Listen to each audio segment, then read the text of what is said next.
నమస్కారం. తెలుగు గంగా న్యూస్ కి స్వాగతం.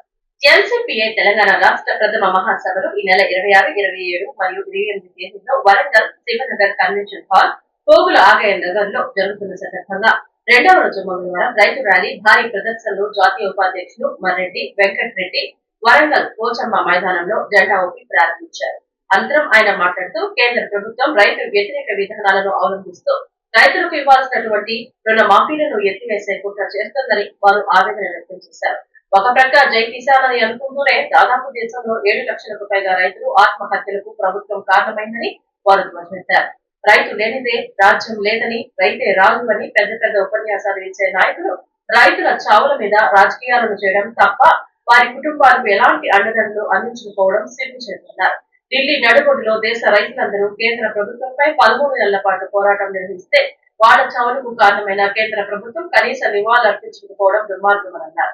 కేంద్ర ప్రభుత్వం కేవలం కార్పొరేట్ కంపెనీలకు తొత్తులుగా పనిచేయడం కోసమే కుట్రలు చేస్తుందని వారు చెప్పారు.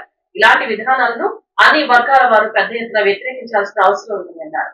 ఈ రైతు ర్యాలీ ప్రదర్శనలో తెలంగాణ రైతు సంఘం రాష్ట్ర కన్వీనర్ మోత్తాల చంద్రబాబు, రైతు నాయకులు సింగతి సాంబయ్య, పాల్వర్తి నర్సయ్య, నార్ల చంద్రశేఖర్, బాసిపాక రమేష్, పూస సంపత్, వీరమల్లురాజు, మాధవ్ తిరుపతి, తాటికొండ రవి, మాధవతూరు రాజేష్ నాయక్, సూరి శేఖర్ తో మరియు ఏపీ నుండి వచ్చిన నాయకులు కాసాని గణేష్ బాబు, కలకోటి బసవయ్య, బండారు శ్రీనివాసరావు, బిఎల్ నారాయణ, కూర జాన్ బాబు తో పాటు దాదాపు 1000 మంది రైతులు పాల్గొన్నారు.